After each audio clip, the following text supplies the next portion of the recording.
Problemas tenía muchos, tenía piorrea, me estaban cayendo, me faltaban ya 5 o 6 dientes y me se iban cayendo más. Me se movían las mitades y ya pensé de sacármelos todos y ponérmelo el implante nuevo.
problemas tenía muchos, tenía piorrea, me estaban cayendo, me faltaban ya 5 o 6 dientes y me iban cayendo más.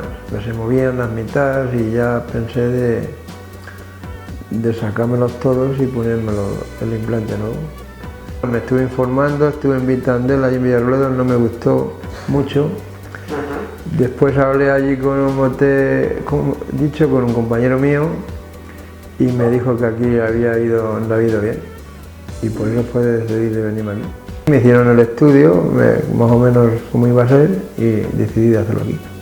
Pues no me dolía nada, estoy satisfecho, merece la pena.